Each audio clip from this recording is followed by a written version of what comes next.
Quer contar um pouquinho da história? De Não onde é? surgiu essa ideia? Eu acho que é importante as pessoas entenderem qual é a nossa motivação, né? Porque a gente se encontrou há 2 anos atrás, num big de um congresso muito legal, que tinham pouquíssimas salas que falavam de dependência de álcool e drogas, com 4 gato pingado falando. Até as salas estavam cheias, né? Mas a gente, nós éramos poucos e a gente se conheceu lá, porque é aquela coisa que quando a gente conversou sobre os nossos temas, a gente falou, a gente tem uma prática um tanto solitária, porque somos poucos terapeutas especializados em dependência química. E a gente trabalha muito intensamente, mas somos poucos. E um de Curitiba e um do Rio de Janeiro, né? Foi Casou um da gente estar grande apresentando o trabalho na mesma sala, né? na mesma sala, foi um grande encontro, foi bem legal. Uhum. E eu acho que é legal a gente ter esse espaço para a gente conversar como é a nossa prática, Uhum. o que a gente enfrenta para as pessoas entenderem e colaborarem melhor e mais eficientemente, e vice-versa, né? Acho que isso Legal. Legal se apresentar também, não quer se apresentar, Gi? Para quem estiver assistindo te Então, conhecer. legal. Meu nome é Gisele Aleluia, né? Eu sou antiga. Eu adoro dizer isso, que eu sou antiga. Trabalho há muito tempo com dependência química e a terapia familiar, ela me salvou da frustração porque eu descobri a força do sistema na mudança. Eu aprendi em 1989, antigo, que a dependência, que o quadro ele era mudado quando a pessoa queria, e em 1997, 67, eu aprendi outra coisa. Eu aprendi que a família tem uma força enorme e eu fiquei absolutamente apaixonada por essa potência e desde aí eu venho aprendendo e trabalhando com essa força nas equipes e com os colegas, enfim. Então, eu digo que eu não abro mão disso. E você, Legal. como é que você conheceu aí Sabe que eu já entrei na área de dependência química pela família, né? Eu nem cheguei a foi? conhecer, não. Já comecei meu trabalho, imagina, basicamente na psicologia eu só trabalhei com isso. Desde a faculdade, meu primeiro estágio, eu Que conheci legal, né? um assistente social que já atendia a família em dependência química há muito tempo. Comecei a acompanhar ele nos atendimentos, comecei a estudar e fiz meu TCC em cima do tema, a gente escreveu um livro junto depois, sempre da perspectiva da família. Então, eu acabei conhecendo depois a perspectiva individual da dependência, né? Como tratar individualmente. Mas não adianta, sempre fui apaixonado pela parte de família. Acho que foi o que me conquistou, né, na dependência química, porque acho que muita gente pensa isso na faculdade, né? Fala, bom, trabalho com tudo, menos com dependência química. É verdade. Eu ouço muito isso. Eu pensava isso também, falava isso. Né? O que me puxou para a área foi o trabalho com a família. Então, né, a partir dessa experiência inicial que eu fui fazer o mestrado em dependência química, fazer minha formação em terapia familiar e, enfim, resolvi me aprofundar muito mesmo nesse tema. Você falou uma coisa que eu até queria registrar, que o poder da família, né? Esses dias eu estava estudando uma lei chamada Princípio de Pareto. Você já ouviu falar, Gi? Não ouvi, não. É o princípio 80-20. Pareto eu não lembro qual era a formação dele, enfim, mas ele fez algumas observações na natureza de que 20% dos esforços, do trabalho, dos inputs, eram responsáveis por 80% dos resultados. Uau! E é uma lei que ele conseguiu aplicar para muitas áreas, né? E hoje é o que chamam de modelo mental, assim, que se aplica para muitas áreas. Então, por exemplo, ele observou que 80% das ervilhas estavam em 20% das vagens, que 80% dos frutos davam em 20% dos galhos, e observações assim. Extremamente sistêmico esse princípio desse homem. Daí eu fiquei pensando em coisas de caseiras até, né? Fala, pô, quando você está lavando louça, né? Pô, 20% da louça que você lava é responsável por 80% do aspecto da pia. Né? Ou na É verdade. organização de um cômodo, né? 20% dos teus pacientes dão 80% dos teus problemas. Né? E É verdade. numa empresa, Muito 20% dos legal. clientes, 80% da receita. Enfim, aplicava muita coisa. E eu comecei a pensar, e eu acho que eu passei a acreditar nisso, que a família, no tratamento da dependência química, representa os 20% que dão os 80% do resultado no tratamento. Falou tudo. Por isso que eu Agora, acredito que vale a pena investir no tratamento familiar. O difícil, eu que faço treinamento, é convencer os colegas disso, né? Porque eu entendo também, né? Porque a gente tem uma formação na psicologia muito voltada para o indivíduo. Então, para eles, parece um grande erro metodológico você contar com uma equipe que, teoricamente, faz mal ao paciente, né? Porque a gente aprende isso também, muito vindo dos anos 80, essa cultura individualista, da individualidade, né? Do eu, esse, como é que é uma frase assim que eu ouço muito, eu sou o terapeuta dele, né? Eu sou o terapeuta dele. Então, e aí não conta com esse todo maravilhoso que é essa potência familiar, que é para onde o paciente volta. Ele vem da família, ele é da família, ele não é nosso, então é muito bom contar com a família, né? Mas é difícil, os terapeutas costumam não acreditar que é tão bom assim, achar muito difícil que lidar com família, mas a gente sabe que isso também tem a ver com as nossas famílias, né? As famílias dos terapeutas. Sim. Como é que a gente lida com as nossas. Então, vamos derivando um pouquinho aqui, mas acho que é importante esse papo. Tudo isso, né, para dizer que a gente está começando, agora inauguramos, né, teve uma ideia num papo nosso há pouco tempo, de inaugurar uma websérie, né, com vários episódios, que a gente batizou de Terapia Familiar e Dependência Química. Os Bastidores. Ou Nos Bastidores, né? Nos Bastidores. Nos Bastidores. Que é a ideia que a gente possa reunir terapeutas familiares que trabalham com dependência química e discutir algumas questões centrais da nossa prática, né? Trocar ideia, trocar situações que a gente vive e estratégias que a gente usa, com o objetivo de contribuir um com o outro e com os terapeutas que trabalham nessa área e até de repente, encantar outros terapeutas, né, que também queiram trabalhar, né, com terapia familiar e dependência química. Conversar sobre isso, porque a gente trabalha muito bem junto, trabalha em equipe. Ainda mais nessa época agora, isso está ficando tão claro, né, como a gente precisa ter um olhar colaborativo, né? Então, acho que foi uma ideia pertinente.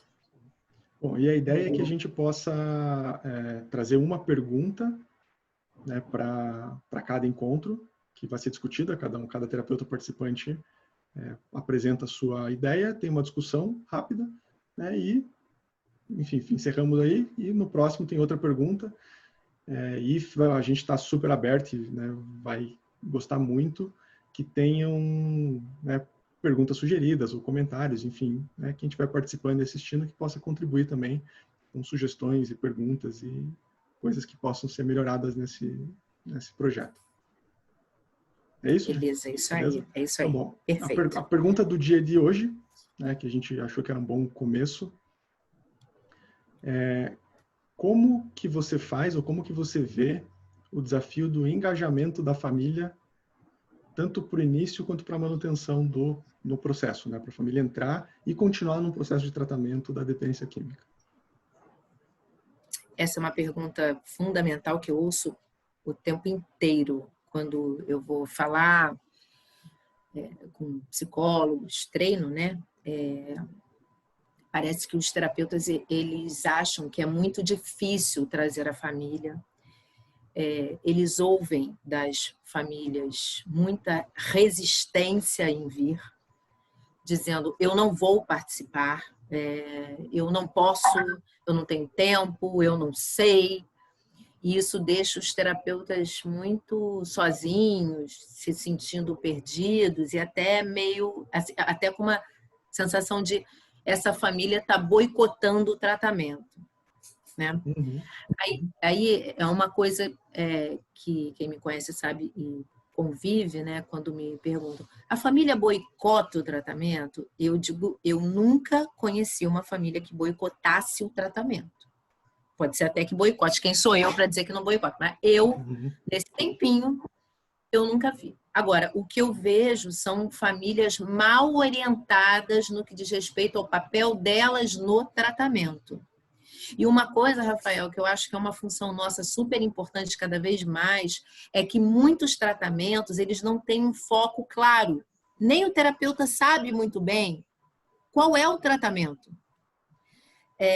O que ele propõe para o cliente. Então, quando ele chama a família não sabe o que vai fazer lá. E ela tem a sensação de que ela vai fazer mais do mesmo, assim, que ela não tem força, ela se sente impotente. Então, eu vou fazer o que lá? Vou brigar, lavação de roupa suja, vão me culpar, vão me acusar, não vou atrapalhar. Então, uma coisa que eu creio assim, que ajuda muito é que o terapeuta possa explicar o que ele quer para a família no que diz respeito ao tratamento. Essa é uma coisa assim que eu faço muito. O que você explica? Eu digo sempre assim, quando eu atendo alguém, um adulto, né? Porque adolescente a gente já começa com a família, obviamente, mas quando é adulto, que se banca ou que não se banca. Nessa área, isso importa um pouco, porque tem uma pseudo-individuação, né? Mas, enfim, eu digo que eu preciso conhecer o paciente pelos olhos da família. Eu uso essa expressão. Essa expressão costuma ser muito cativadora. A família se sente importante. Conhecer o paciente pelos olhos da família. Pelos olhos deles. Eu digo que eu só conheço alguém se eu conheço a família desse alguém. Então, aí, o paciente ele não se sente exposto, por incrível que pareça, porque a gente não vai ali para eu dizer qual é a minha visão dele, porque às vezes ele tem essa fantasia. É o contrário. Eu quero conhecer o paciente pelos olhos deles. Então, aí a família chega, aí ela senta e olha assim e diz... E aí? Aí eu digo, me fala um pouco dele, o que você acha que eu preciso saber dele para eu ajudar? E aí as pessoas se soltam, a partir daí, obviamente, eu vou fazendo algumas perguntas estratégicas que vão me ajudando a abrir uma compreensão sobre o quadro, né? E o paciente sempre está junto, tá, Rafael? Eu acho isso muito importante. Não adianta atender a família sem ele estar ali junto, porque é incipiente. Eu vou ter um monte de informação como se for saber nem como usar. Porque você recebeu uma informação da família e o paciente fazer uma cara feia. E na hora a gente dizer, fulano, você não concorda muito? E aí ele explicar, a família reexplicar. Isso aí é ouro, isso já vale várias consultas, enfim. E a família fica tranquila de te conhecer, porque quantos familiares dizem que colocaram que o filho se trata desde pequenininho com um psicólogo que ele não sabia a menor ideia do que fazia. Então, quando a família te conhece, ela também relaxa. E aí, quando eu preciso chamar, ela já sabe o que eu quero com ela. Então, assim, eu explico o tratamento, eu trabalho assim, eu costumo trabalhar explicando o foco terapêutico, que não é rígido, mas eu falo como, por exemplo, o foco do tratamento é que essa pessoa seja mais autônoma na vida, porque ela está muito dependente. Então, ela precisa desenvolver portas de autonomia, faculdade, trabalho, assumir o filho, né? Aí a família já sabe que as intervenções têm esse fundamento, né? E a abstinência pode ser um meio para isso ou não, enfim, cada caso é um caso. Só para confirmar, assim, quando você fala isso, o teu público que você se refere é quando o paciente vem com você, vem procurar, ele tem a demanda para procurar ajuda e a forma como você puxa a família para o processo dele. Isso? Certo.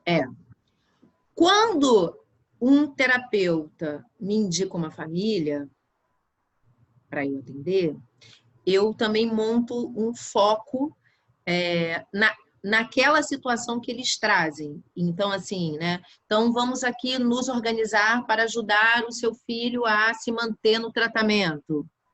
Vamos aqui...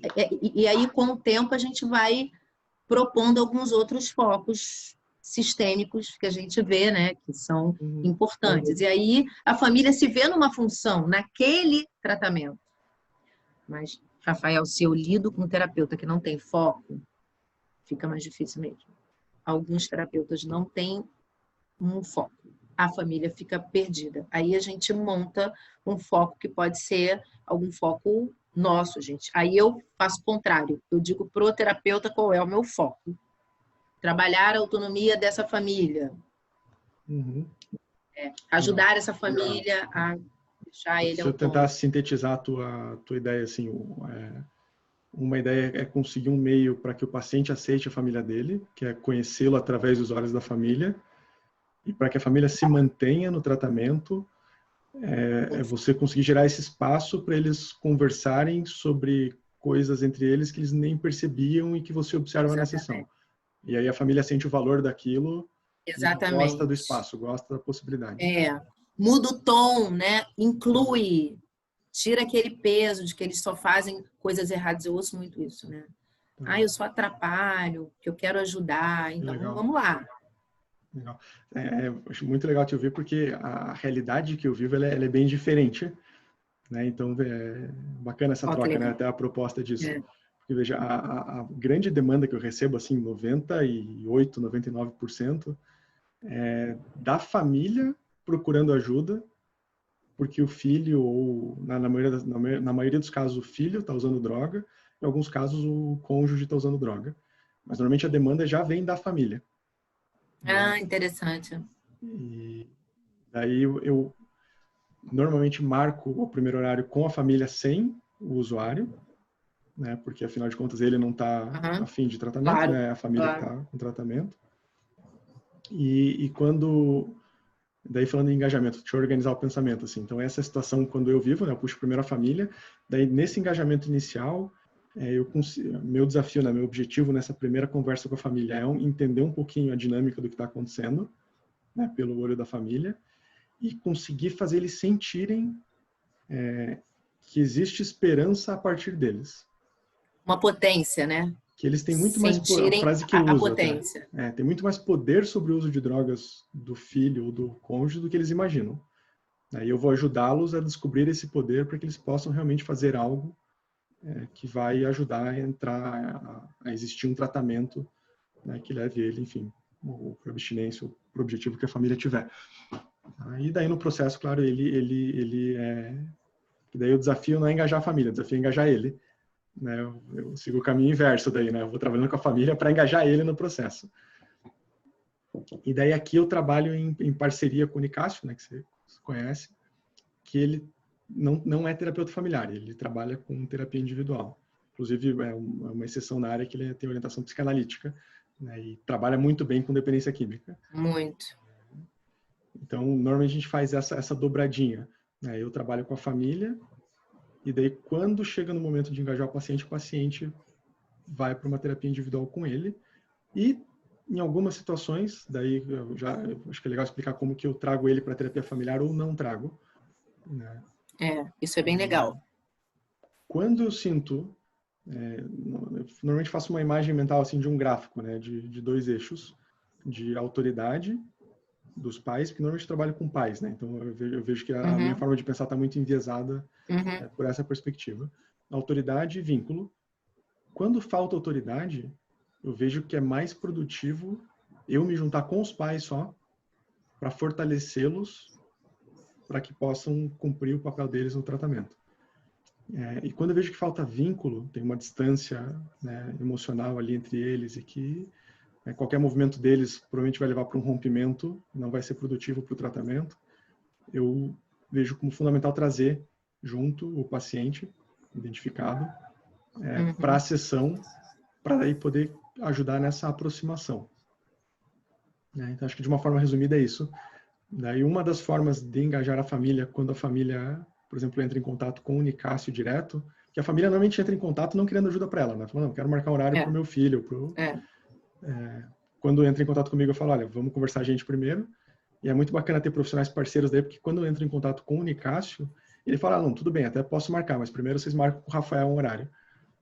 Né? E daí eu Isso é muito consigo bom, isso é muito bom. o espaço para sensibilizar a Porque você família. prepara eles, né? Você prepara. É muito bom. Porque Porque eu acho depois que ele recebeu o paciente individual, a família dificilmente vem daí. É um processo mais difícil. eu acho que o que você está dizendo que você faz é que você qualifica essa intenção, né? Essa intenção da família em ajudar, né? Você torna essa intenção estruturada para uma ajuda. Assim, você qualifica, não é nem qualificar exatamente a palavra, potencializa, organiza de forma que ela vire uma intervenção funcional, né? Assim, é uma coisa, é uma vontade que vira um método funcional, Tem até o que qualifica muito, né? um lema que eu costumo usar, assim, né, que as famílias que estão buscando ajuda nesse contexto, né, para o filho, para o parente, elas precisam primeiro de entendimento, né, e algumas famílias só com entendimento, né, de dependência, da dinâmica e do papel deles já conseguem fazer diferença. E depois do entendimento, pode ser ou não que elas precisem de atendimento. Então, a gente já sabe, mas, né, precisa de terapia daí para soltar alguns nós que estão impedindo que o processo aconteça. Acho que tem a ver com essa qualificação que você fala, né? Capacitação E até. é legal essa diferença, porque eu acho importante que os terapeutas entendam que as famílias elas podem chegar de diversas formas e existem diversos métodos para lidar. Mas o mais importante, que eu acho que o que a interseção da nossa fala é que a gente acredita na potência da família. E se o terapeuta não acredita, ele afasta a família. E o normal, pelo menos, né, porque a gente tem o que é muito rico aqui, porque também a gente tem uma diferença cultural aqui, né? Você está em Curitiba, eu estou no Rio de Janeiro, então tem um negócio diferente, né? Mas aqui no Rio de Janeiro é muito normal que o terapeuta não acredite que a família ajude. Então ele afasta a família. Com essa ideia da E família boicotando, né, o normalmente, tratamento. olha só, hoje no meu Instagram, uma mulher me procurou dizendo que leu o meu livro e que está precisando de ajuda. E aí eu perguntei se ela queria atendimento, ela não tinha grana, e eu indiquei ela para um grupo que eu faço atendimento num grupo online. Aí ela me agradeceu muito e me disse o seguinte: eu mandei mensagem para vários terapeutas, você foi a única que me respondeu. Olha só. Aqui é assim. Entendeu? É impressionante, né? Mas é assim. E não é por maldade, é porque eu ouço essa coisa de o que eu faço com essa mãe? O que eu faço com esse pai? O que eu faço com esse pessoal? Eu não sei o que fazer. Então, afasta, aí recebe o paciente e tenta fazer uma mágica com ele e com a família fora. Quer dizer, é muita frustração para o terapeuta, para a família, para o paciente, enfim. É uma característica muito daqui, né? Interessante isso que você falou, porque várias formas. Agora, tudo depende da forma que a gente olha. E olhar a família com esse olhar capacitador, não sei nem se essa palavra existe, mas a gente tem esse olhar, né? Que a família é capaz. Aliás, sem a família, a gente... né, muito pouco se pode fazer. Muito pouco. Então, não sei se fosse para sintetizar assim essa forma de engajar a família, talvez ficasse nisso, né? Acho que tanto na tua realidade quanto na minha, que é a família conseguir se sentir importante para o processo do tratamento. Exatamente. Seria algo assim. Incluída, exatamente. Incluída, capacitada, fazendo parte. E daí os meios para que a família se sinta dessa forma, aí acho que entra uma infinidade de estratégias que a gente até pode discutir numa conversa, né? De gente especializada, né? Acho que essa é uma outra conversa. De gente especializada, porque muitas vezes a forma que a família é engajada é de uma forma sem fronteira com o terapeuta falando do paciente para a família fazendo fofoca, enfim. Isso não é técnico. Sim, às vezes culpando a família ou dando orientações que mais atrapalham do que ajudam. Exatamente. Então precisa de técnica. Aliás, para isso que a gente está fazendo essa conversa aqui. Já vamos registrar isso como um tema possível Para pro isso, próximo. boa. Talvez Beleza. até para o próximo já, né? Eu acho até que para o próximo. Beleza. Legal. Bom, acho que para quem assistir é legal, né? Para a gente é muito bacana se puder deixar um comentário, né, embaixo sobre o que achou, com sugestão, com perguntas que queiram que seja discutida, queiram que sejam discutidas. E é isso, né? Vamos construindo junto esse projeto. Excelente, aí que adorei. vai ser bacana. Adorei, é isso aí. Beleza, Então, Gi, até a próxima. Até a próxima, gente. Até a próxima, Rafa. Beijão, tchau, tchau. Tchau.